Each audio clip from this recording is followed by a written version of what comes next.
This is the moment. The moment we all play for. Not everyone's journey is the same. Maybe they came just short last year. The match is going to go to rival. We are the fan favorites. Sarah, Jeff, and the boys back at Dreamhack. This year, it just clicked for us. Splyce finally get it done. 62 minutes. Last year we were sitting at home. Close spot match, man. Now we here, baby. But Dignitas ends up on top. Obey Alliance, the first team that's going to punch their ticket to Dreamhack. We're not looking to be the bridesmaids again. Time to remind everyone why we are the best. I mean, they really made that look easy. There's a reason I made it to Worlds. Unbelievable. There's only one reason we're here.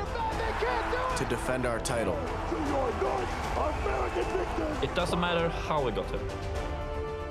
All that matters is that we're ready to be remembered, to be immortalized for this moment.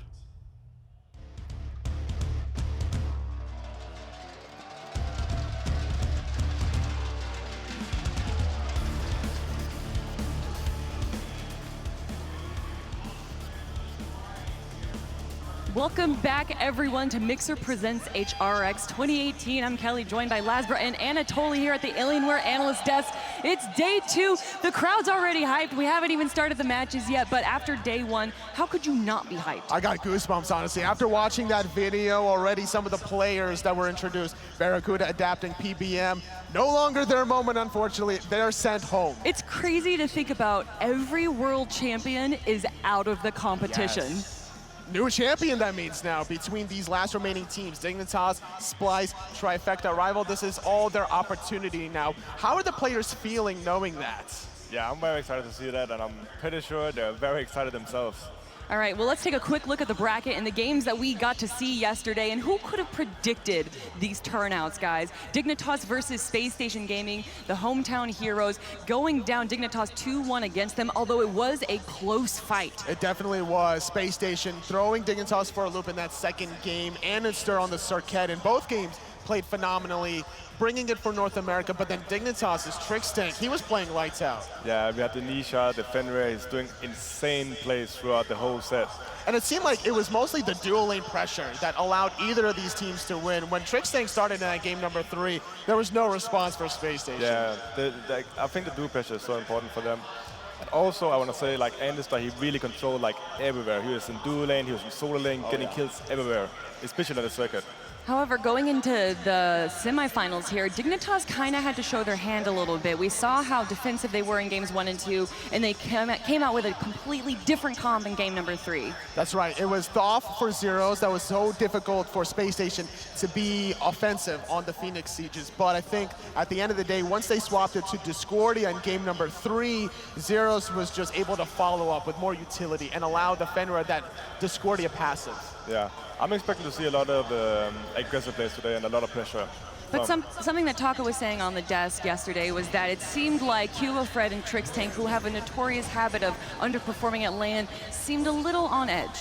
I wouldn't say so, honestly, because Trixtank, like this kind of play right here, he was comfortable enough to dive a tier 1 tower at level 2, killing Barracuda, shutting down his complete momentum, and that gave Arkkyl the freedom to get that penta-kill at the end of the game. That is right, the penta-kill in the first set of the first day. That was so impressive. I was so hyped after that one, and great adaptations, I would say, from Dignitas as well. Zyrhoes, known for his Morrigan, known for his Thoth, but switching it to Discordia. Yeah, I like that. Also, it's like the first game they played on LAN, they didn't go to the qualifiers because they're already qualified. So like now they have the momentum going from the Space Station into this set against the Splyce. And I think that's going to like have a huge impact that they have momentum.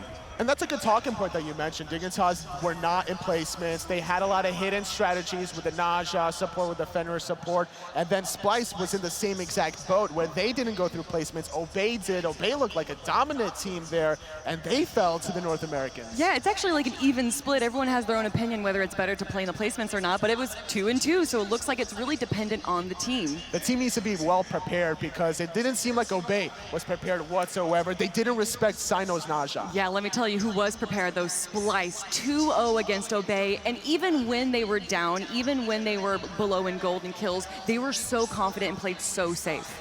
Lasbro, what exactly was Splyce doing right in that set? Everything? I think they did like a lot of things right, especially like Cyno on the knee shot, playing really aggressive, going in the right positions, getting almost every ultimate.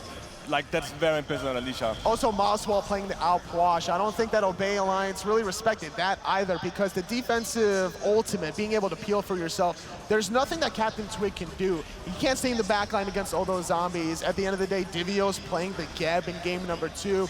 He was being able to allow Aror to be the aggressor so that Divios can sit back and peel. And if you got to look at those player cams, man, you could see Aror just commanding his team. He was never not talking, but that's the leadership that you need. That's what he does on the daily. He'll queue up Smite ranked and he's just gonna run at you. And that's what he's doing in all these competitive games. He's such an obnoxious support that you have to respect him and play around him. And if you give him an aggressive god such as Artio in the laning phase, you're gonna feel it. But there's already, you can't give Cyno nausea. As Aggro has said many times, you can't give Cyno nausea, and you can only have so many bans. That's very true. But I would rather have Cyno not play nausea than Aror not play the Artio. I agree. Yeah? All right, well, looking back into the bracket, everyone, the second set of games that we got to see there, of course, that third game, E-United versus Trifecta. Who could have guessed that? No one. Nobody guessed it. And honestly, I felt like I was allowing Trifecta to win by voting against them, because the games that I thought they would win, they lost. The second game that Trifecta lost, they had a better composition, I would say, but they didn't play it as cleanly as E-United. And it was the tale of the Ryzens. Whoever had the Ryzen, Lasbro, would just win the game. Yeah, the Ryzen was like, I think that was the best pick in those sets. Like, whoever had it, won. Because I feel like it was the long-range artillery shots. You're so safe. It was Paul in game 1, Baskin in game 2 that won, and then Paul yet again showing his true dominance. Yeah, like good early game, good mid game, especially really good late game, long range, a lot of damage, also has CC. Very important. And something else I wanted to talk about was E-United's draft in that third game. They had 4 magical, and the only physical they had was Scream. Oh, wasn't that the second game? Or was that the second game? I think that was game 2. Oh, okay. Well, Scream on the Susanoo was like an interesting little factor that I wasn't really expecting. You know, something that people have been saying is that Zapman has really taken a step back and kind of let Sam and Paul really be the stars of this game, but that honestly wasn't the case in this set. Definitely not in game number 3 because of all the pressure they had. E-United drafted a aggressive composition. They had like Terra Jing Wei in that third game, whereas it was Artio and Hachiman for Trifecta. Zapman got an early first blood. He was able to counter gank Scream there on your screen, and since then, he was just running the show in game 3. I mean, everyone in that team, honestly, it's no longer the Sam Paul League, it's no longer Zaza, it's the entire team is so good. But the second game, or the fourth game, the last game, Energy versus Rival, the 2-time world champions going down 0-2. So going into this set, it was Energy without Yaman, Homie FA stepping in, but I don't think Energy loses this set because of the substitute. I think it was a different factor in Lasbro. I think we're looking at the pick and bans, like all the pressure rival picks. We see Deathwalker on the Erlang especially, doing a lot of stuff there, but just all the pressure in dual lane. Like even in mid, you can see like the Suda is low pressure compared to what the rival had. Yeah, and look at this. Whenever you have a god that could do this at level 1. Yes, the 1v2. It was a combination of Deathwalker getting the Erlang Shen and Maniac playing very passive gods in the soul lane. It was the Cerberus game 1, Chang'e in game 2. You're not going to fight an Erlang Shen with either of those two gods. But you definitely can't discredit Rival and say that this was Energy playing weakly. Although they really didn't play to what we expected out of them. Rival did just play phenomenally. Absolutely. Rival were lights out because whatever Deathwalker did, Ice Baby was able to capitalize with all the experience. He was just all over the place on the Mercury. What's worse, Deathwalker on the Erlang or Ice on that Merc? I would say Deathwalker on the Erlang. What's your take? Yeah, I agree on that one. Like, Erlang is just giving a free game for the Mercury. Mercury can just free farm, get to like mid game where Mercury really is strong because of the ultimate, the lane ganks, all that. Like, it's just a free game for the Ice. 3 forms of crowd control is never a bad thing on a god. All right, well, let's take a quick look at the schedule for today, everyone. We're going to have some exciting best-of-5 matches going on, the first of which, Dignitas versus Splyce. Second, going to be Trifecta versus Team Rival. And then we're going to have our console semifinals, Team Rival versus Flashpoint. And then our collegiate league at the bottom for the finals there. That's right. It's going to be Meerkat action in the UIUC Esports. I'm excited to cast that one, actually, with J-Mac Tucker here later tonight. All right, but Trifecta versus Team Rival, that's what we're going to be seeing later in the day. Right now, though, Dignitas versus Splyce, the first set of the day. I feel like any predictions we make are just going to be incorrect, and I'm going to throw one of the teams under the bus being like, they're going to win, and it's going to be the other one. Well, the only thing I can't predict is we're going to see an Ardio, and we're going to see Fenrir's in this game. Aror and Trixtank, they love these two gods in particular. I agree on that one. I think we're also going to see, like, Alposh. Alposh, yes. Well, not from Zyrhoes, though, right? Zyrhoes doesn't really like that kind of style, though. I think he could still pull it out. Has he? When was the last time he played it, you think? Long time ago. Long time. But it's just a meta guard right now. It's really strong. You got the anti-heal. You got, like, not that much pressure early game, but it can get to late game, mid game, like, very easy. And it's just so strong late game. So both of these teams have had the opportunity to watch the other teams play. What exactly has Dignitas learned from watching Splyce's game? Do you think that they're going to be focusing out any one player in particular? I think if they're going to give Cyno the nausea, they're going to not let him have an easy time in the early game. Maybe do some in-phase, maybe take a page out of Rivals' book with how aggressive Deathwalker was. Even though that they weren't a part of that set in one way or another, that was still a good telltale sign of what you can take to shut down a jungler. Have your soul laner be hyper-aggressive and shut down that flow. Lasbro, what do you want to see Dignitas focus on in this? Maybe even like what picks that they need to take in this game? Because they had probably the roughest set out of all the games we saw yesterday. They almost didn't make it. Even Taco said it should have been Space Station 2-0. I want to see some different jungle picks from Dignitas and maybe even pull out some pressure in solo lane like Rival did yesterday. Like, I think that's going to be really good into this because we saw Divios in the gap not pressuring. And he started in dual lane as the solo laner 2 games in a row. Yeah, that was an interesting start as well. And knowing Qvofred, he has an interesting take on what gods he wants to play. Hun Bats is one of his go-tos, a good team fighting god. And knowing Splyce, how aggressive they are, they might overextend to that point. If you drop a Hun Bats ultimate in the middle of it, then you dissect the team fight into 2. And Qvofred is one of those traditional assassins really waiting for your backline carries to get isolated. Yeah, he knows his positioning, he knows when to go in, he knows when to back out. All right, I believe we actually have an interview right now with one of the coaches, Biggie, on stage.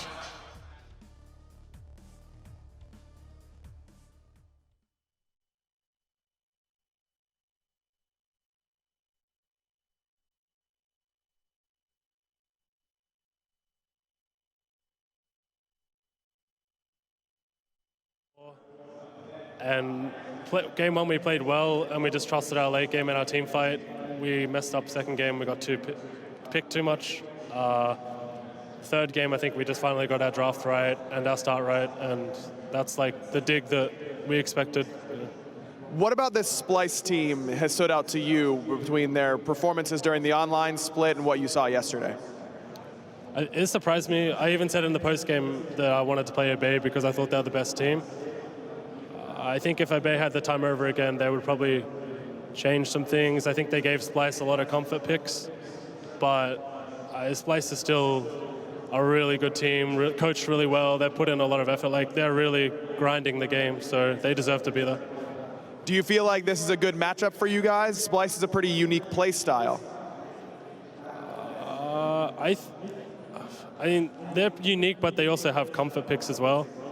We're confident in our draft against theirs.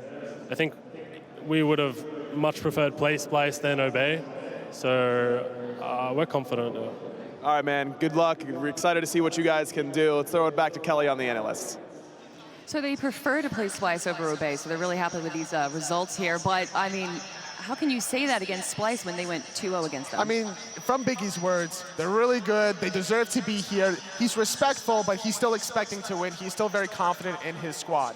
Yeah, he's mentioned the comfort picks, so I'm expecting to see some of the bands that they played yesterday, like the Nisha, maybe the Asho, maybe even our Plush band. I could see actually a first pick Naja from either of these two teams. Just to be, yeah, just take it from the other one. Yeah. It's going to be interesting to see these drafts here. Dignitas, though, changing their play style a little bit from game 1 to game 3. But first, I want to see what Kabam has to say about this game. All right, Kabam, you guys are here. You're up against Dignitas. You've got the support of a ton of Splyce fans here in the crowd. How excited are you for this match? Really excited, actually. I think yesterday we played good Smite, but not our best Smite. So against a better team, we feel like we'll do better. Dignitas is a team that I think is going to be really interesting for you guys in particular. It's a team that also has a lot of comfort picks, a lot like you guys do. They also like to go pretty long. Their average game time is 40 minutes this split.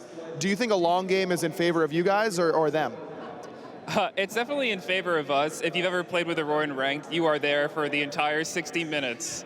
So we are locked in and ready for 5 hours of Smite. Oh, Hindu didn't tell me about that in the scripts before this. I gotta go prepare. Yeah, misplay by him. What do you think you're gonna, I mean, is it just if we get Upwash, Naja, we're good? Or do you think you're gonna be able to get those again like you did yesterday? I'm pretty confident that both teams are going to get what they want, honestly. It's just going to be whoever plays better, which is like a lame cliche thing to say, but that's just how it's going to be, really. That's how it's going to be. It's going to be an awesome set. Good luck, Kabam. Excited to see it. Take it back to the desk. You know, I really love what Kabam said there, is that each team's going to get what they want, that this is going to come down to play style, because we did see games yesterday that it really came to being outdrafted. Absolutely, and it's not just like your 2 or 3 gods for every player. There's the whole entire god pool, and not just for one class, right? It's not just Guardians for Trixtank or Aror. You also got the Warriors, the Assassins that they'll bring out. Yeah, we've seen that at the qualifiers. There's so many gods you can play now. There's like, you can play like all roles and like, I don't know. And there's like, so many flex picks now, too, so you never can really be too confident in what that enemy team is building.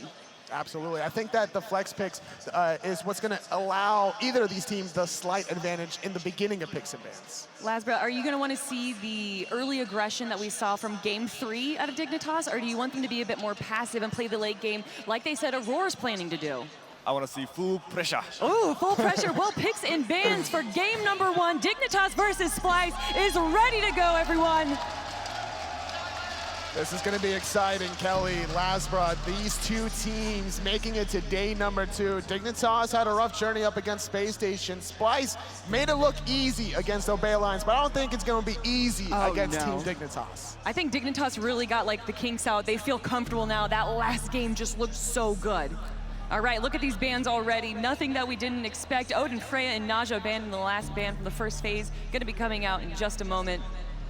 Anything that you want to see? Never mind, you don't get to answer it because it's Erlang. It's really fast the way they're going through these banning phases. You can tell they're really doing their homework last night. Yeah, they're ready for this and taking away comfort picks, taking away like Odin, Freya, which is like meta picks right now. I can completely understand that. And they grabbed the Merc, like you said. They got the global pressure Mercury, and we talked about Naja being a contested pick. The Cyno really loves this god. Dignitas doing their homework. They saw that set against the Obey Alliance. They didn't want to have another repeat performance. You know, Kabam was completely correct. Everyone's just getting what they want here, banning out the guys that we know that we don't want to see in the game and giving them what they want. And I think giving the fans what they want, too. Oof, the Fenrir. Where's this going, Lasbra? It's got to be Aror, right? I'm thinking the support as well. Aggression in the dual lane.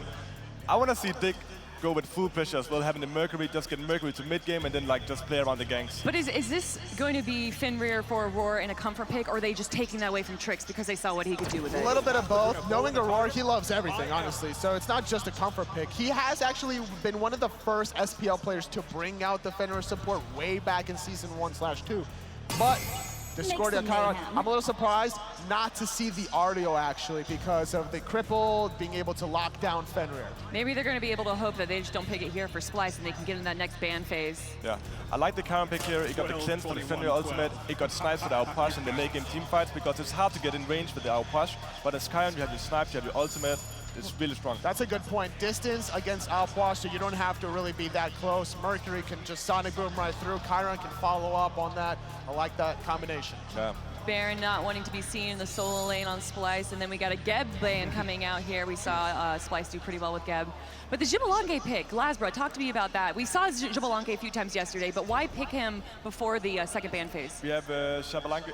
I mean, maybe they're expecting to ban it, but like we have Xbalanque, it's good for boxing, matched up with the Fenrir. I think he can win almost every duel lane, like when it comes to boxing. And also Xbalanque ultimate, with Mercury ultimate, when they're taking that crucial team fight, having a Xbalanque ultimate can like zone out the Mercury completely. As good of a combination is with Fenrir to try to get in the backline with a Xbalanque ultimate, it's all about disrupting Dignitas' initiation to start things off. And the idea for Xbalanque on CycloneSpin is he's one of these late game characters that pops off. He likes the Rom, he likes the Freya, he likes the Xbalanque, and that's his third go-to pick. Last bans being figured out right now from the teams. Where do you want to see banned out? Who are you afraid of? Probably another solo laner from Splyce's side?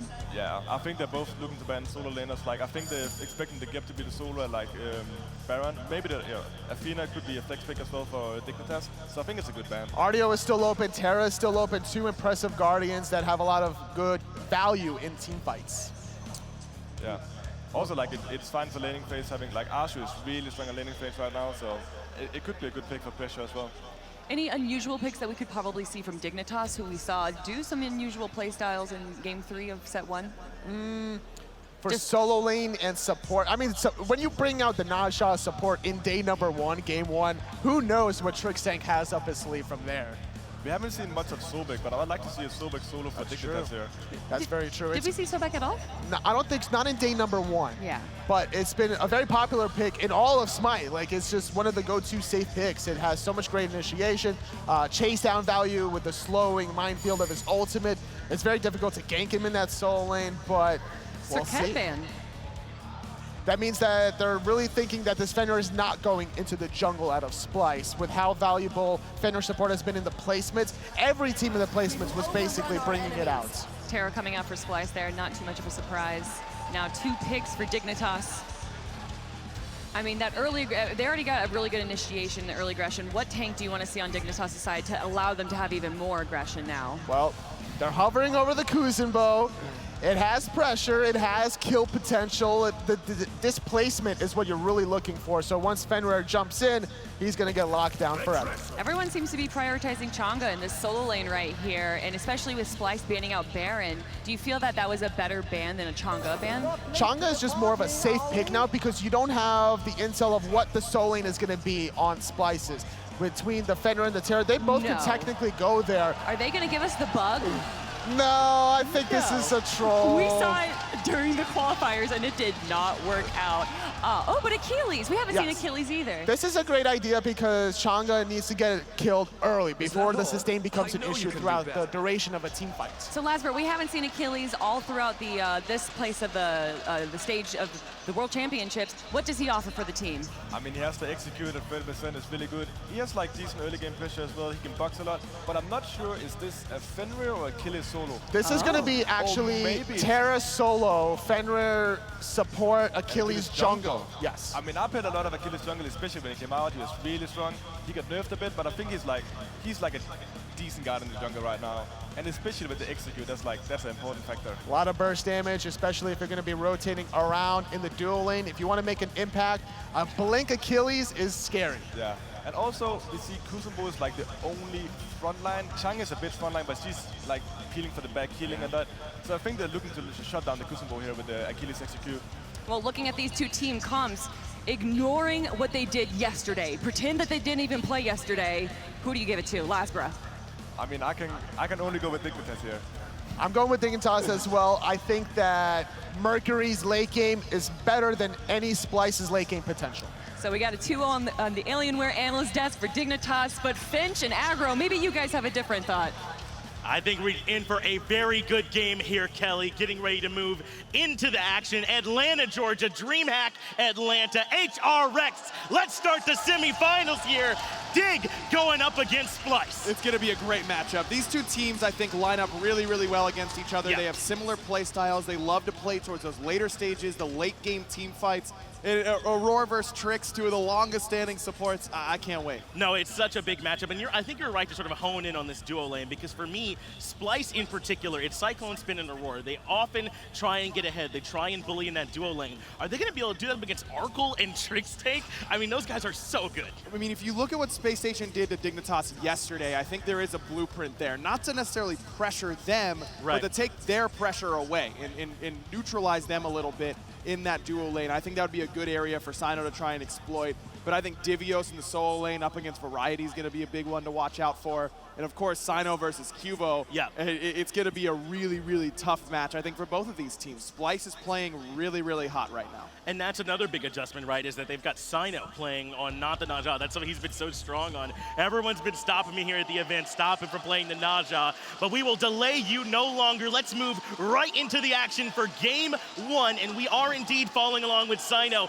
playing the Achilles in the jungle. I mean, we kind of knew the Fenrir might go support here, right? It's been so strong there lately. It has been, and this is a classic pick for Aror. I know that a lot of support players are very picking much this up, so. but Aror has always been a fan of these sorts of aggressive supports, and I think this fits his play style absolutely beautifully. Now, with the low-pressure Xbalanque, how will that work out, I think, is a question mark, but giving him some pressure by way of kill potential, X-Ball doesn't clear the wave very well, but he fights just fine in the early game. Yeah, he absolutely does, and you're right, it might be a little bit slow initially, but Trixtank is on this Kuzumbo here in the solo lane, which you had to expect with the Chang'e on the board as well. Kuzumbo very strong, but maybe not going to be a ton of pressure right away. I think there's a good chance with this Fenrir that CycloneSpin and Aror could potentially bully, especially if Divios is here already a jump in from the Unchained, but not going to find any stuns just yet. Divios has lost the surprise factor. This is more for lane pressure than anything. Yeah, it's not about the gank or the kill at this point. It's about getting pressure in this lane. And like I said, X-Ball doesn't clear the wave particularly well, but with help from Fenrir and from Terra, this wave is going to be gone. And Chiron Kuzumbo clear in the early game is poor outright. This means an easy purple buff here for Splyce, potentially even a red, because Zyrhoes doesn't have a whole lot of pressure in mid right now either. And look what Cyno's trying to do. He's trying to defend this blue buff for Divios since he's not there. And there was good recognition. You saw Qvofred and Variety trying to come up for the steal, but because Cyno made the heads-up play to come over to it right away, blue buff is defended, purple buff ends up falling on left. Splyce did a great job with this early start. Then Divios is right back over to that solo side. No red buff invade, so Splyce doesn't take too much time over here, but it's just in the name of getting that purple buff going in your favor. I think dual lane is the swingiest lane right now in pro level Smite. You can get, once you get momentum going on reds and on purples, it's pretty easy to keep that pressure in your favor, and that's what Splyce is trying to do. Well, Splyce are aware this is Dignitas, right? Yes. Whose jungle they're moving into so aggressively at this point. I love that they're keeping their identity. They're playing aggressively here in this game, as it looks like we saw Moswal able to team up and go for that red buff invade yet again. They're doing everything they can to play true to their early aggression that they love to have, and right now it's already working. And normally you've got Naja in the jungle for Splyce. This time it's Achilles, but Achilles still fights really well early on. He still clears just fine early on. Maybe not with the same swiftness of that of Naja, but still has that same sort of identity as an early brawler and late game setup character. I just wonder how Splyce is going to play these late game team fights, because against Obey Alliance, Cyno was the sole initiator. He was the only one who was getting these fights started. Now that ball is being passed to Divios and to Aror, who need to be the initiators this time around. Well, the good news is they've got gods who are very good at it. We've seen Terras oftentimes take initiation duties. I imagine mostly it'll be Aror, though, looking for these Unchained to try and force out Magai's cloaks, beads, cooldowns, and open up the door a little bit easier. This, to me, really does center around trying to get these enemies locked down inside Moswal's damage. He's so good on this upwash. And with this Fenrir-Terra combo, you don't have a lot of quick initiation. It's kind of telegraphed a lot of the time. And that's where this Xbalanque Darkest of Nights comes in, is to cover that initiation where it looks like it might be a little bit sketchy. CycloneSpin's able to affect these team fights very easily with help from that ultimate. Looks like it might have been a bit of trouble as Kuzumbo brings him right back towards Arkkyl, but Aror jumps back in. Brutalize will mean he eats up a tower shot, but he's happy with the trade. Perhaps it's Arkkyl who's really the one that's happy with the trade, though. Returns some damage with the masterful shot. But of course, Cyno, now showing some presence, will strip away the purple. And this is what Splyce is going to do all game long. You're going to see them on this purple buff every single time it's up. And Cyno's here for the red buff as well. And Zyrhoes isn't healthy enough and ready to be able to defend that. He's only level 4 Discordia. Qvofred, on the other hand, has completely given up on this left side of the map thus far. And that's usually what you'll see out of these junglers. He's playing Mercury. He's not going to be able to fight as well as an Achilles in the early game.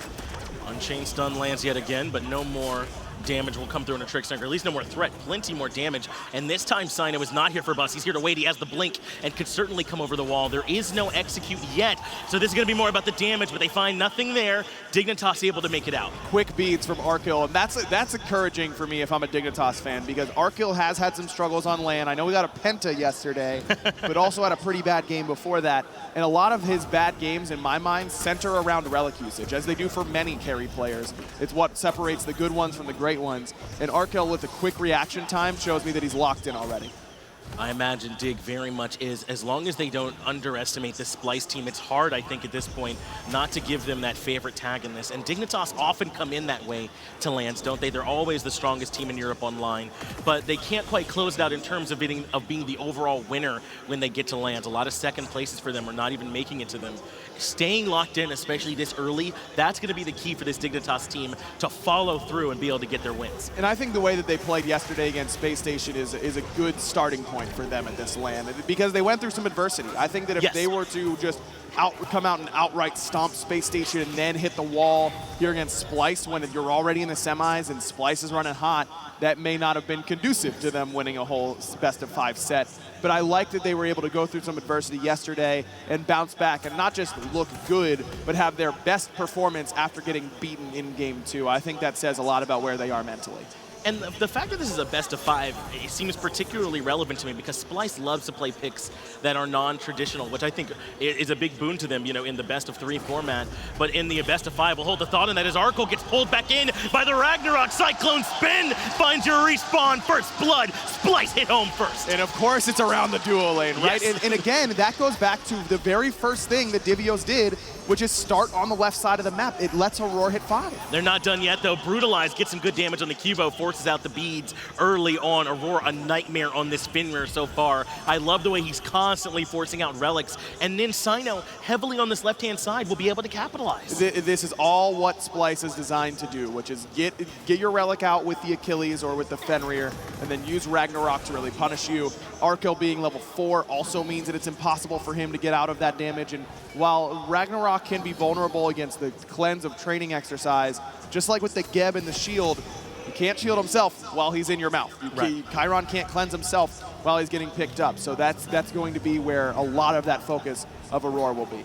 And if you're Splyce, I think, Splyce fan rather, you should find this encouraging. And I don't even mean that it's working. I mean that under these bright lights here on the stage, where a lot of them have not been yet, ever before, they're very comfortable playing their own style. That seems clear to me. They're not, you know, they're not getting lost up in all this extra hoopla that's happening. They're playing the same way they played online, the same way they played in quarters, here right now in semis. It doesn't feel like this is a team that has a ton of experience on this stage, but they do have more than I think normally would meet the eye. I mean, remember, Divios and Aror have been to top 4 with Eager before. They nearly made it to the finals not that long ago. Cyno's played on this stage on the console side. He's played on the world stage there.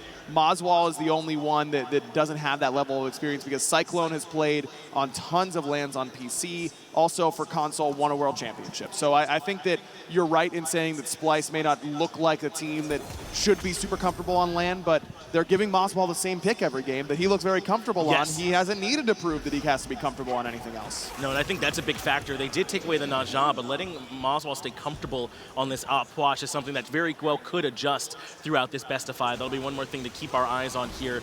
And there's some more aggression on the solo side. Variety might now be in trouble. Earth and Fury only gets for the buff. They actually do connect the debuff as well, so Cyno might be able to lock down Variety. Cyno's going for it. He used everything to get here, and he'll get it. Cyno takes down Variety, and it took quite a bit, but those extra little bit of movement speed from the Talaria end up paying off.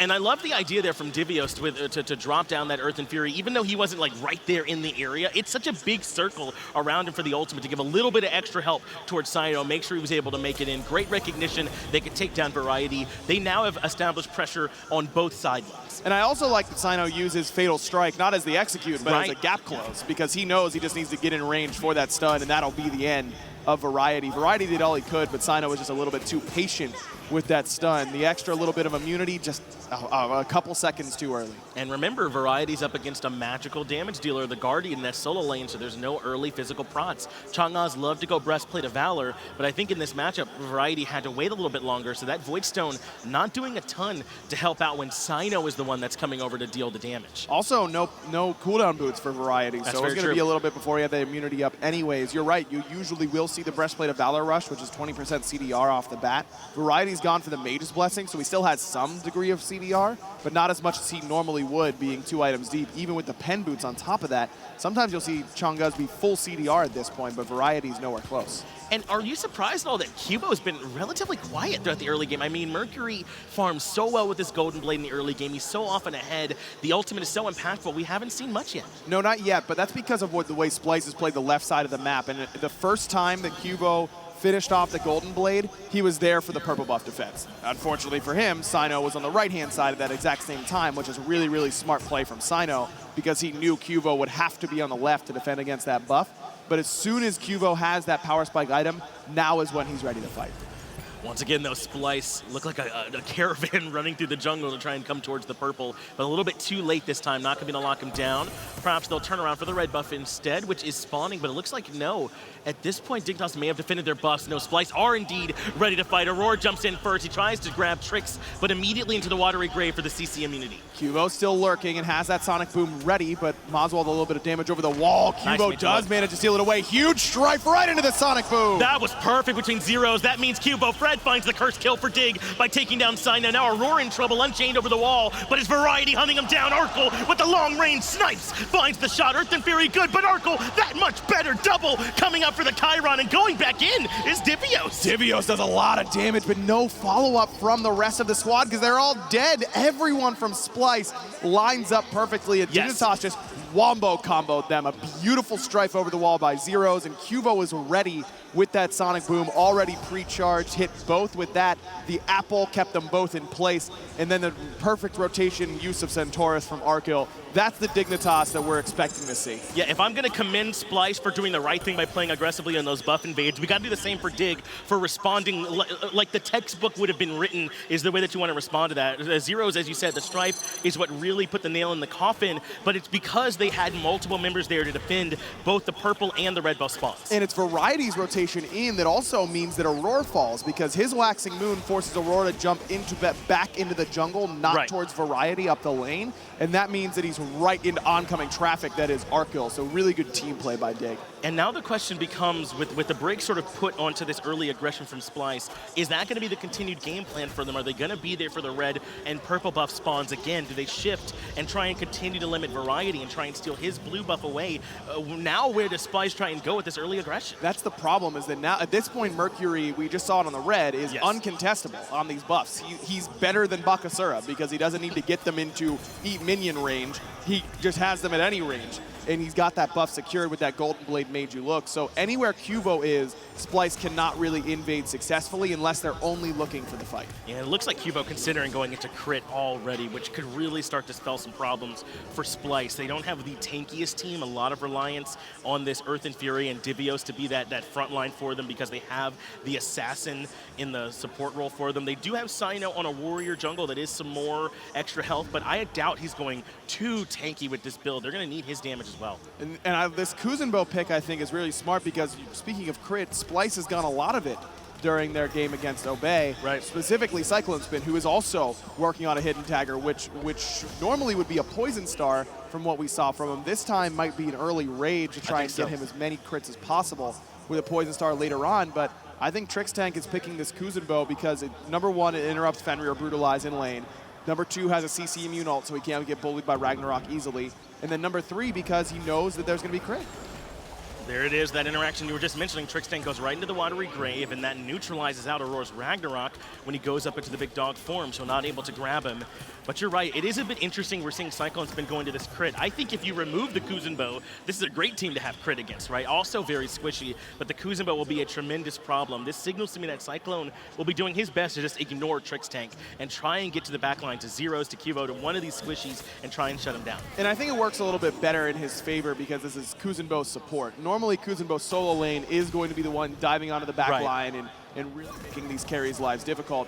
But in the support role, it usually will be there to peel for Zyrhoes and for Arkkyl and potentially for Qvofred or Variety, so there's less of a chance that Cyclone has to play around it. Now maybe Dignitas will say, hey, let's let Variety be the peel, we'll let Qvo and Trixtank dive and sit on Cyclone to prevent him from being able to do this big crit damage, and that would be a pretty good adjustment from Dignitas.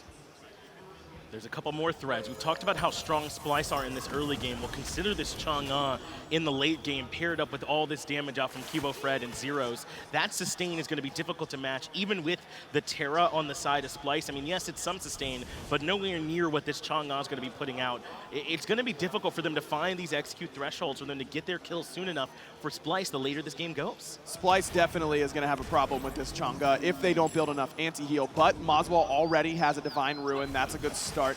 Would love to see a Pestilence from either Divios or Aror later on. And Cyno is a character that can apply Brawler's Beatstick pretty well. Now we decided to go for Crusher, wants to really play around his early game power spikes. Crusher, because of the auto attack cancel potential that Achilles has, is excellent for him because that extra bit of attack speed means he can sneak an extra auto attack in every once in a while.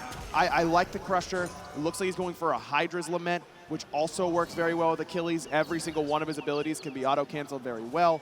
But I do think a Brawler's Beatstick should be in the works for him at some point. Mid-Harpies go down, and Splyce has indeed put the brakes on to this aggression. I think that is credit to Dignitas and not so much Splyce, giving up on the game plan. They've recognized that Dig are going to be right there to respond to them on these buff invasions. They have to try and find another window. Aror has still been jumping in. He's still been trying to find windows, but Dignitas are absolutely not budging. They're not giving up anything for free right now. Now that Qvo has that Rage finished, and honestly, so does Cyclone, there might be a little bit more aggression from both of these teams. So they want to get stacks on these items, and it's not like the traditional stacking items where you have to be killing minions, like a Transcendence or Devourer's Gauntlets. These are only on God kills or assists. But Rage is an item that already, it's a little bit gold inefficient without any stacks, but it's not, you don't feel like you're wasting a slot at that point. So you can't really, you're not really wasting an opportunity by picking it up at this point, because you know even 1 or 2 assists later on down the line will make your later team fights that much better.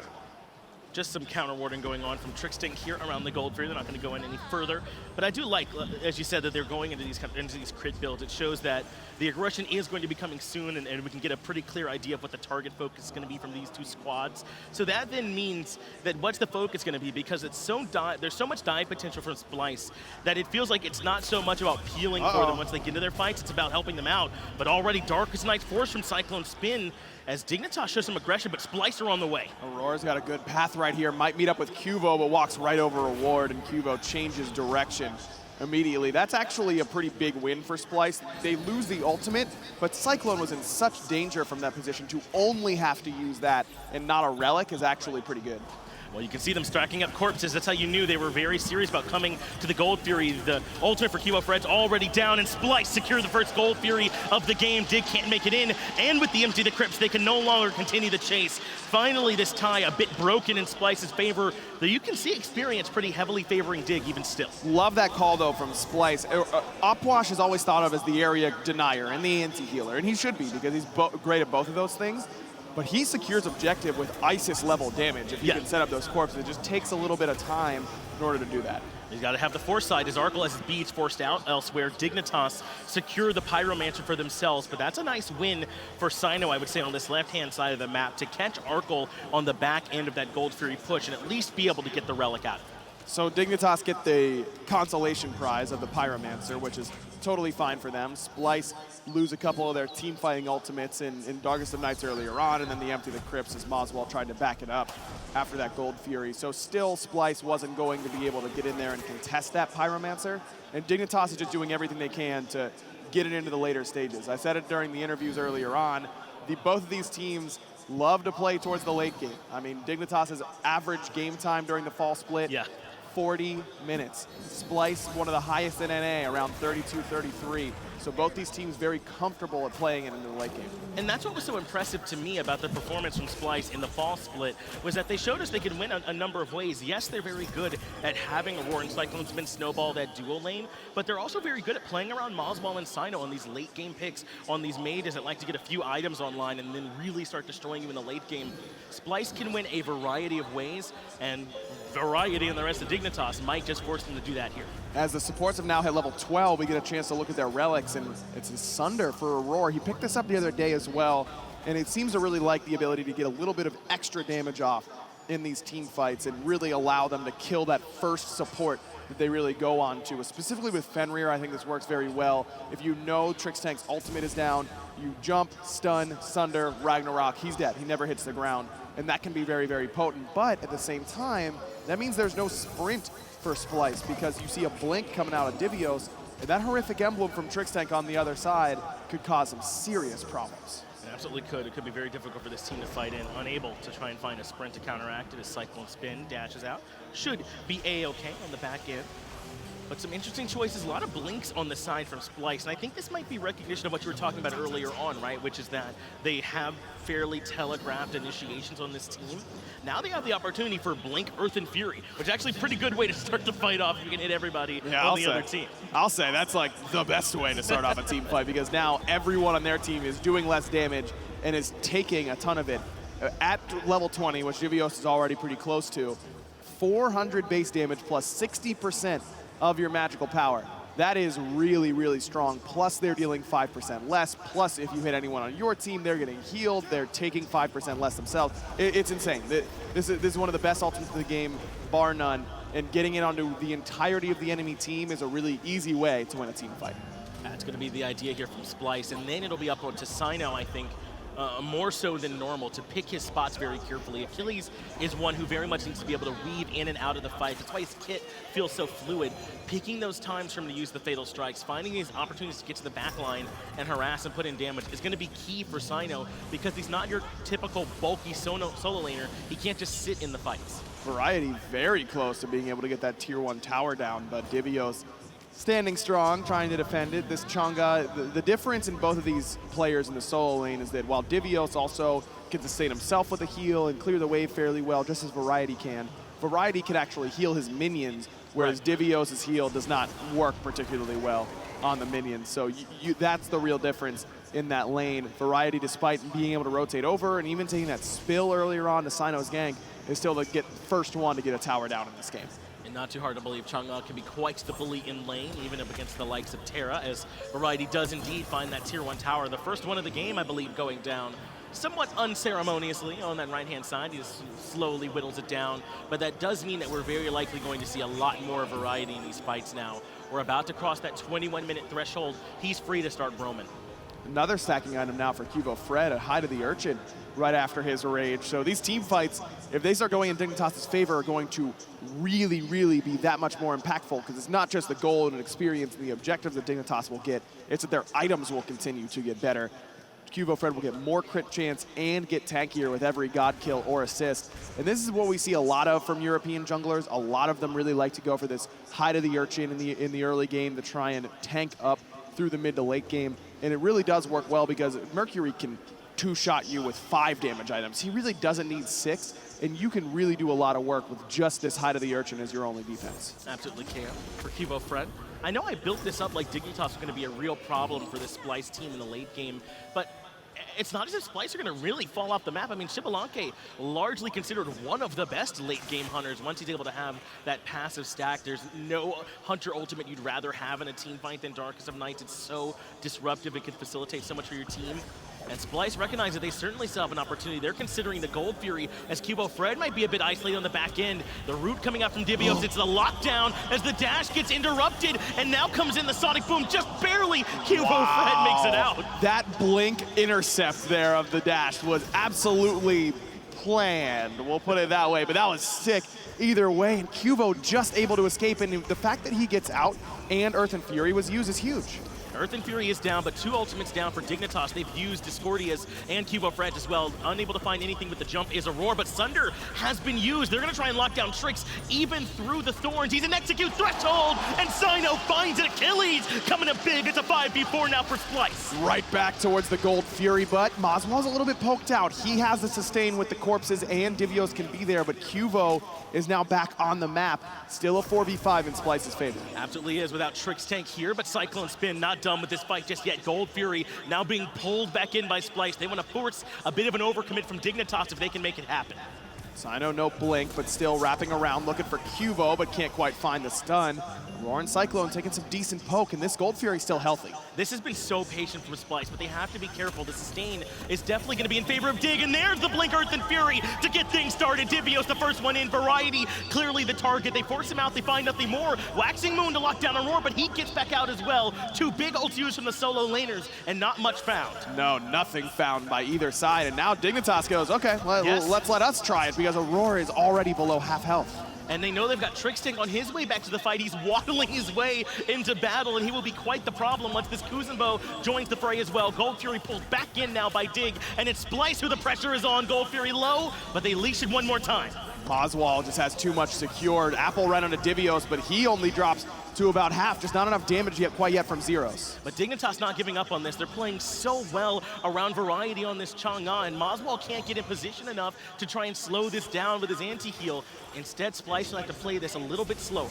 Both of these solo laners have such sustain that it's going to be difficult for either to really just poke out the opposition enough to where they can't stick around. There has to be a kill if one of these teams is going to get this cleanly. And no one is willing to commit entirely into this Gold Fury pit. You can see from the positioning like there's an imaginary line around the middle of the fight, and Divios now finally looking to try and cross it and force back Dignitas a bit. Variety getting topped up on the right side, but he's got to get back to the pit here soon. Divios has Earth and Fury back up as Variety has his ultimate as well, so both of these solo laners ready to go again. Cyno gonna blink in this time. He's made his target Arkkyl, who's forced to jump away. Sonic Boom has now come ripping through, or at least not just yet. We'll see if Qvofred can find a target, but they are indeed able to pull Variety back in, and he's able to dance just for a little bit, but not enough. CycloneSpin finds another kill in this engagement, sends Variety back, and Dignitas are just too low. Divios getting lower, but just not taking quite enough damage. Splyce just now starting up the Gold Fury, and Qvo's still pretty healthy, but no ultimate for him. Finally, a team is able to win the trade, and Splyce get their second Gold Fury of the game, and it's all thanks to Aror's patience on that Ragnarok. He gets up into that ultimate, looks real mean at Trixtank. That forces Watery Grave. Then he starts backing up, and Variety goes, oh, I'm good. Walks up in a quick little 180 snatch out of Aror, and ends up bringing the solo laner in. As soon as that happens, that fight is absolutely over for Team Dignitas, because empty the crypts on top of a Chang'e is never going to let that solo laner survive. It's very difficult, I feel like, for Dignitas to try and win in those engagements when Splyce are that patient. But we don't often see those prolonged battles around the Gold Fury, as Pyro is now being considered, but Dig won't have a moment to breathe. Aror, the one playing aggressive, and Arkkyl has to run horrific. Brings him to a crawl, but it's Cyno who finds Zyrhoes elsewhere on the map, and Aror not done. Jumping in one more time, Arkkyl has to use the Aegis and the beads just to find a way out. Oh That's my huge damage. God, that damage from Divios was absurd. Arkkyl just gets flattened by the Terra, and all the while, Splyce got that Pyromancer, Finch. Yep, they were able to earn it, and they're not done just yet, Ryan. They want this Fire Giant as well. Why not? 5 members strong, only 3 from Dig, here to try and defend. Splyce can absolutely take the big-time objective, and now we switch gears here in this game. Dignitas have to fall back onto the defensive and find a way to defend this base. A ton of gold for Splyce to start farming up. There's so much gold. Every tower is still up for Dignitas. Yeah. I mean, that is an absurd amount that is ready to go. 5,500 if they're able to get all these towers off the map with this fire. And this is energy-type precision from Splyce, I want to say, and that's a pretty big compliment to give. The way they've been playing as a 5-man unit slowly around these objectives and forcing Dignitas time and time again to try and answer correctly. If they continue playing like this, they can beat just about anyone. If there hasn't been the lesson learned by pro teams in the community that even if you're struggling, working together as a unit is the best way to get better quickly. Look at Rival. Look at Splyce. These teams were bad. I mean, just straight up bad SPL players for a while. And they stick together. And Splyce went from winning 1 set in spring to looking energy like on the World Stage semifinals. I mean, you're absolutely right. I agree with your assessment. It's very impressive what we've seen from them. And even on the individual level, I mean, there was a while where I thought CycloneSpin's God Pool was a liability for Splyce. In all honesty, that's no longer the case. CycloneSpin is time and time again a win condition for Splyce on his own. Moswal and Cyno no longer look like players that you can exploit on this team. Splyce are very legitimate contenders. Now, this game is not over. It is a difficult task trying to siege into a Chang'e and a Discordia if you're on the side of Splyce, but you gotta feel good about the way they played. Absolutely, and Splyce is now in the driver's seat. It's just a matter of where they want to take the card. Do they want to sit in the mid lane, try and get the mid towers first? Do you try and get the opposite end towers because the next fight around a Gold Fury might actually end up being relevant? Where is Dignitas going to park their car? Are they going to sit underneath these tier 2s, not give up that amount of gold? It seems like they're giving up the tier 2 in mid, and I don't know. I feel like this is a lot to give up to Splyce. I understand they're up a little bit with that Fire Giant, but it's not getting any better from here. Well, they're ready to go right on in. Blink into the Earth and Fury, and already Trixtank is low, and Aror wants to go on the ride. Cyno is able to find Zyrhoes. Moswal takes down Trixtank, 2 members already fall, and they're stuck inside the crypts. Big damage from Moswal. Qvo finds nothing with the sonic boom, and Mid-Phoenix down. Splyce breaking down the door. Divios nearly just ended this game with that blink, Earth and Fury. And Cyno, if he was able to find that execute onto Arkkyl, I think we're moving to game 2. Dignitas still alive at this point. But they're a bit on life support here. Only 3 members are trying to defend, and they're stuck inside their fountain. CycloneSpin, comfortable as you like, able to shred away the right side Phoenix. This is Splyce knocking on the door of a team, Dignitas, that might be the best across the last year and a half that we have. They've played so well, so consistently, but at LAN, sometimes this can happen. A team like Splyce that they don't get enough practice against can sometimes come in like this and look like they have the upset. Absolutely. Splyce is a team that everyone in NA was saying it's just different. When you play Splyce, it's just different. They play a different game than everybody else. And the question is never, is Splyce good? Is the way they play good enough in order to beat these European teams that haven't played against it before? And is it really the optimal way to play Smite right now? Should everyone be trying to play like Splyce? And so far, I think the answer is yes. I mean, this team is on an absolute tear. And I think they still have a very relevant power spike left. I was checking, and I don't think CycloneSpin had Deathbringer for that last push. He did not. That is substantial. I don't think Arkkyl has anything like that left to try and build that can match the kind of big swing that Deathbringer can be for CycloneSpin. He already has Rage and the Poison Star, and you can see the crits coming through. It's going to be even harder for everyone not named Trixtank to slow down this Xbalanque. Cyno loses the Magi's, and Qvo gets out of some danger, but he's keeping pressure, keeping those fire minions coming down the mid lane. Easiest way for Splyce to get this last Phoenix good damage, though, is to end up pushing with their fire minions in mid and right. Now, Moswal does have a lot of healing he can do, self-sustain through those corpses, get some love from Divios as well, but good poke they were able to find to slow down Splyce just for a moment. But all of that was essentially off one Fire Giant push. That's very impressive. Remember, everything was still up on the map. All the towers were still there mere moments ago, as Cyno now is at least able to find one and force back Qvofred. Cyclone did use Darkest of Nights in that little skirmish, so not a big loss for Dignitas from there. Qvo didn't have to use the beads either, so still staying safe. From here, the win condition for Dignitas that Qvo hits the biggest sonic boom of all time and is able to get a big crit onto some of these members of Splyce. Last fight as well, underneath that mid-Phoenix, Zyrhoes died before he got that ultimate off. Right. That can't happen again. And remember the thread you started for us, right, was these stacking items that were built on both sides. I mean, look at Qvo. Because they're still at 3 kills, because this fight went nothing their way, that's 2 somewhat inefficient items at base between Rage and Hide of the Urchin that he's just sitting on. They need some kills. Very much so. Like I was saying, Hide of the Urchin, much more so than Rage, is an item that feels really, really bad without any stacks. Rage doesn't feel great, but it's not that expensive. You can kind of get away with it. With this Hide of the Urchin, it really does feel bad. Look where Qvo is, though, way on the backside of the fight. I don't know if they recognize that he's here, but it might not even help because the rest of the Splyce are so far forward. Divios blinks in yet again and forces Waxing Moon to be used. That defensively, that's a huge ultimate that Dignitas no longer have. Cyno finds Trixtank, Aror in the dog form looking for more. A 4v5 for Dignitas to try and hold on. And now they know where Qvo is. Qvo gets his back stopped by those fire minions. It doesn't really have anywhere to go. Splyce trying to play a little bit coy, but there is a ward around this corner, so Dignitas have the info.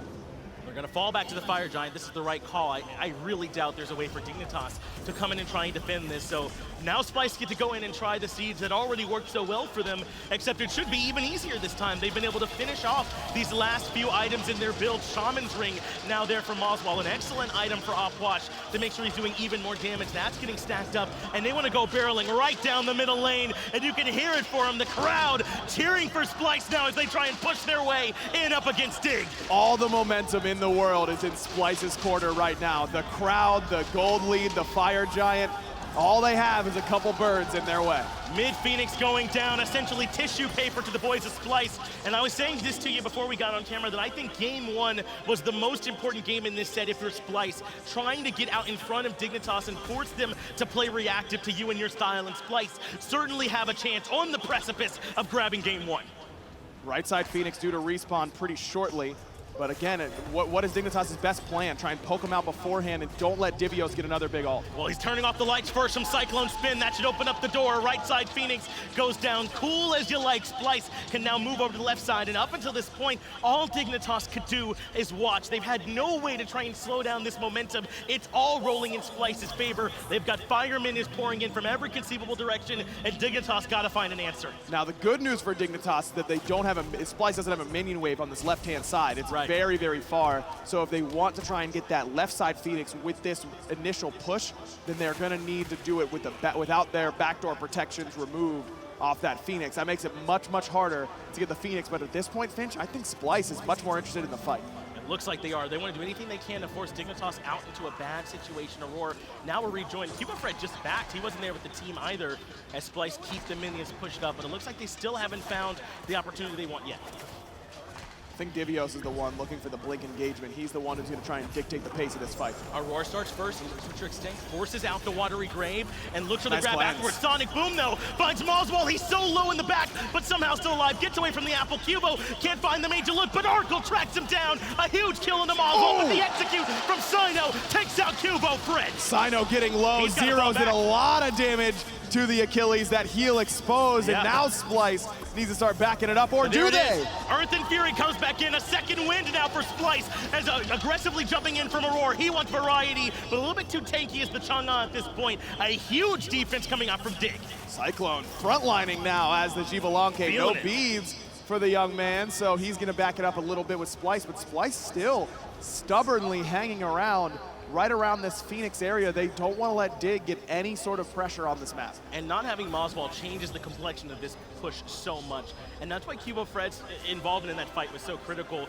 The empty the crypts, that long-range safe magic damage, the ability to try and prevent the healing coming out from Dig, that's also important for Splyce. They don't have anyone else who does anything like what Moswal does in this offwatch. Moswal having no damage or no defense items is pretty scary for me. I mean, he's doing so much just by area control. He's not doing burst damage necessarily. He's doing sustained damage. And he thought about selling that Shaman's Ring, but ends up still with it. I wonder if a Mantle of Discord would just serve him a little bit better from this position. Ruin. Very surprised that that's the one he would elect to consider dropping at this point. Could be Chronos Pendant. I think I'd be dropping Chronos Pendant here if I'm Moswal, because from this position, you're looking to end the game off at one fight. And so you don't really need that amount of CDR. You don't need to empty the crypts up again, ideally, because you're just winning the fight and winning the game. So CDR seems a little bit less valuable to me. You also already have 10% from your boots, you get 10% from the mantle, and then you get another 10% from your purple pot. You're already basically there. So I feel like selling Chronos Pendant would have been the better option. That Divine Ruin can end up making the difference between Variety surviving with low health or someone else surviving with low health because of Variety's heal. I'm very surprised as well, but as you sort of were highlighting, it's a strong build right now from Moswal. It's hard to give up on anything inside the path, but Mantle certainly will be the call. He had time to get enough gold to finish the build off and will come back in a little bit tankier. This time it should be much more difficult for Qvofred to try and blow him up as quickly on the next push. And that's what I was going to say, was that the win condition now for Dignitas is that I said Qvo gets a big Sonic Boom, and with Moswal having no defense, he was the obvious call. I mean, Cyclone doesn't have any defense either, but he also has crit, he also has Poison Star. It's going to be difficult for Qvo to take those boxing fights. But if Qvo just comes through with Sonic Boom and lets Arkkyl be the one to finish off Moswal from a safe distance with Centaurus and Masterful Shot, that's an easy way for Dig to stay fairly safe and still be able to kill the main damage dealer. Even without Fire Giant, Splyce are pushed up, but only for the moment. They want to strip what farm they can from the jungle, and they will fall back to the Fire Giant yet again for their potential third one of the game. And still, Dignitas are not able to move outside of their base. But again, Dignitas were able to defend. Yes, they lost the mid and right Phoenixes again, but it's the left Phoenix is that healthy one that they've been able to hold on to.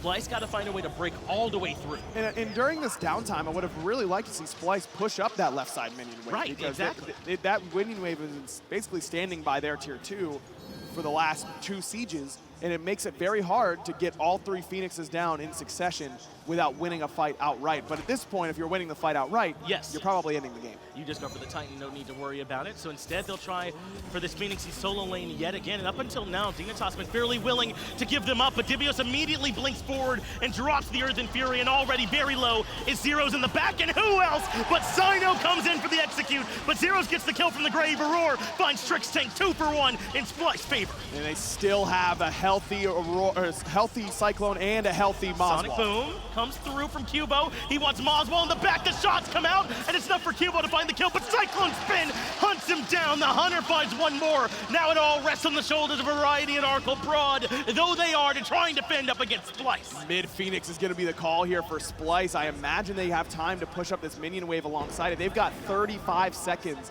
before Zyrhoes is up. And even though CycloneSpin's a little bit poked out, lifesteal and that sustain from Fire Giant means he's just fine. This has been such an impressive performance by Splyce, but I'm very impressed with this defense from Dignitas as well. They have bended but not broken at this point, and they still have a chance of Variety and Arkkyl to at least hold off the last three, but a big stun from Aror lands on Arkkyl. The Brutalize lets him follow him, and the Chiron has no choice but to retreat. Mid-Phoenix should be a distant memory, and now Splyce have to consider, can they afford to put Zyrhoes back up in 5 seconds? I think that's the only reason Splyce isn't going for the Titan from that position, is that Zyrhoes' respawn timer was low, as was Trixtank's. But again, Splyce get both Phoenixes down once more and keep Dignitas on the defensive. And here's the problem for Team Dignitas is, let's say they win a fight. Great, now you get to get towers off the map. Yeah. I don't even think they can get Phoenixes very easily from this point. They need to realistically win 2 team fights handily in order to have a hope of winning this game. And we have not seen them win a fight handily yet. Up until this point, they've done a very good job, I think, of at least keeping the fight somewhat even or hurting Splyce enough that they can't afford to end on the backside of them. But they have not shown us a fight yet that looks like one where they can afford to push on the back end. Splyce, at the very least, have done a good enough job keeping Dignitas very much injured on the back end of these engagements. Dignitas is getting a couple stacks on those stacking items we were talking about. 3 on Hide of the Urchin and Rage for Qvofred, and everyone's full build and level 20. So golden experience don't matter all that much, though that 3K pot that CycloneSpin has in inventory won't be something that Dignitas is particularly happy about. Those crits are going to be pretty insane from this point on. And Dignitas have got to find a way to stay spread, but not too spread, I feel, because these Blink, Earth, and Furies from Divios, I mean, they're just too big of a problem. Variety's got that Magi's Cloak, so a stun from Aror won't really be the call. Trixtank has been the focus so far from Aror with those Ragnaroks, and Trix has got to try and find the balance between calling that bluff and not. Well, Darks and Nights means that Divios can blink in right away and drop down the Earth and Fury. Zyrhoes is yet again the target. A good Sonic Boom, but it does not save the mid lane mage. Now can Cyno make it out? Not with Arkkyl hitting snipes like that. 1-for-1 so far, but Moswal re-evens it up, takes down Trixtank. 2-for-1, favoring Splyce. 3-for-1, Divios finds Arkkyl as well. Left side Phoenix finally going down. 4 members strong. Splyce ready to start barreling into the base. Looks like Splyce is ready to take this one, Finch. Playing it slow, getting their fire minions coming into the base, because they've got all the time in the world to take this Titan. They absolutely do. This is all for them. 40 seconds until Zyrhoes comes back. He's the first one from Dig to try and even this back up, and it's just Variety and Qvofred. Stun lands immediately onto the Chang'e to force her back. Another blink in, the Titan already at half HP and well below. Splyce gonna take the game over Dignitas. North America letting them hear it early. 41 minutes. But it really wasn't that close. No. It just wasn't. Splyce was in control from about 25 minutes on. It was just a formality at that point. Dignitas, as I said yesterday, went through some struggles. So I think that they still have it in them to bounce back and figure out what went wrong. But man, how can you be anything but really, really impressed with Splyce's performance in Game 1? Very much impressive, and I said before, if there's the timeline, the thread that leads to Splyce winning this series, I think it starts every time with a Game 1 victory. A chance to get Dignitas on the back foot, up against the ropes, and a chance for them to build up their confidence. There's so much momentum-based. Splyce is just, they're hot right now, and it's always the age-old question, would you rather have the team that played well all year or the team that's running hot coming into the playoffs? Give me the hot hand every single time. I think it's worth everything in the world to have that sort of momentum on your side.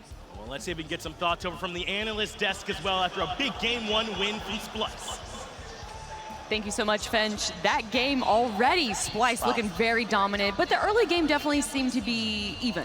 I think it was a little bit back and forth between these teams. Splyce came out the gate calm as a cucumber, wanting to dominate the purple buff, red buff. Divios at level 1 made this rotation, ensured the purple buff invade, and then teleported back to his lane. Splyce really likes these unorthodox openings. Yeah, I think it's they just want to secure the early pressure in the duel lane. They get like 2-3 purple buffs in a row because of that start. And they send Cyno to go for the purple buff as well. That's right. But after 3 purple buffs, he's going to duel lane. He knows Mercury's rotating, so he's just taking the smart rotation, going to the blue buff instead. They get a kill on Verity. Very smart of them. Yeah, Variety felt like he needed to do something in the early game, so he was a little too far forward, and great counter rotation out of Cyno. Looking at these stats right here, we did hear Aggro say, don't give Cyno nausea, but it looks like that doesn't matter. It doesn't because of how Splyce opened up the game. They allowed CycloneSpin a lot of early game freedom on the Xbalanque to stack up that passive. Aror was very obnoxious on the Fenrir. Cyno made an early rotation onto Arkkyl where he forced the beads, and then Aror followed up afterwards with the Ragnarok. Last, but was there really a moment in this game that was the turning point, though? I think we see the big Qvofred fight around the 20 minutes. They're like a lot of sustain. They're both fighting back and forth. I think Splyce finds one pick, but Dignitas is fighting back. There's a lot of sustain. They almost get up. They almost get the Qvofred, almost win the fight, but they don't quite make it. And then Splyce gets a good fight. I think they find the pick on Chang'e, and that takes away the sustain. And then they get the Qvofred after that, and they get a lead. Splyce was very consistent about using Aror to look for these engagements. At that 20-minute mark was when the second Qvofred respawned, and the original target was Trixtank. It was a good use of the Watery Grave to prevent getting picked up from the Ragnarok, but a quick 180 snatch up taken away. Variety instead. He was a little bit too far forward yet again on the Chang'e, looking for that great Waxing Moon positioning, and he got snatched up. That one pick opened up the door for the Qvofred, opened up the door for the Fire Giant, and then the rest of the game. Yeah. About the late game, we have Qvofred Chang'e. I don't feel like that's a good combo because it's always Qvofred alone into our push Xbalanque, and he can't really like get a kill on them. And then we have Terra, Fenrir, and we have Achilles blinking in. There's nothing the backline can do. Zyrhoes getting zoned out every time. Zyrhoes was just having a world of pain, it felt like. Divios was always there on the Terra, the Blink Earth and Furies disrupting him. Zyrhoes just had to constantly play on the retreat instead of looking for the offensive plays. What do you think Dignitas has to do differently, though? This is very similar to what happened in Game 1 of yesterday for them, so definitely we don't want to say that they're out. They're definitely not out. It's a best-of-5 set. Anything happens in Game 1. Keep in mind, yesterday in the best-of-3 set, Dignitas pulled out the Nasha support, so who knows what's going to happen in a best-of-5. But I think Dignitas can't allow this dual lane pressure to continue yet again. Maybe have Zyrhoes make some early rotations. Lasbert, what do you want to see differently? I don't want to see our push ban, or if they don't ban it, I want to see some good picks into it. Daji, we want to see something like double front line from Sol and the support so they can dive them together, because one Qvofred is not enough to stop them. So like, see the two front lines, very good junker. Yeah, Chang'e is like your half front liner. She can build tanky, but she's more staying in the back line, healing everybody up. Yeah, Qvofred on that Merc definitely seemed to like have really great ults and everything, but he never really was able to turn it around into something. And I think it was Aggro was saying that it really shouldn't be Qvo chasing these kills. He should initiate and then allow the Arkkyl to go in for the kills, and he didn't seem to be doing that. Well, in the late game, that's what was happening actually. Qvofred would ulti into Moswal, Arkkyl would follow up with the snipes, and that's what delayed Splyce from ending the game a little bit earlier. Yeah, Lasbro, that like the siege that they pushed for with Splyce didn't really work out several times. What was Dignitas doing right there? I think like there's really good positioning from Trixtank and Qvofred, like really zoning out the backline. But it's just unfortunate he can't like find any kills alone, because like he's alone there without the Chang'e, so there's not much to do for him. But he's zoning them out, and we have like good damage on the front line, Terra and stuff, but they don't really find kills on them anyways. I think the problem was that Splyce was able to do more in the backline penetration between Cyno blinking in, Divios blinking in, than it was on the Mercury Arkkyl combination. Yeah. Ooh, look at the difference in damage there, Arkkyl versus CycloneSpin. How do these two players differ in play style? They're both aggressive when given the opportunity, but I think their team style enables them on any given day. I think obviously we saw Arkkyl in game number 3 yesterday against Space Station. They had that early game lead, he popped off. CycloneSpin has an early game lead because of his teammates, and they pop off. So it's all about making sure that some X factor outside the 2v2 makes that first impact. Lasbert, do you really feel like it came down to the comps though? I don't think there's much to do about, like, our push, really good team fight. We had a Terra and Achilles blinking in, like there's not much to do for the backline. It's just too hard to play against.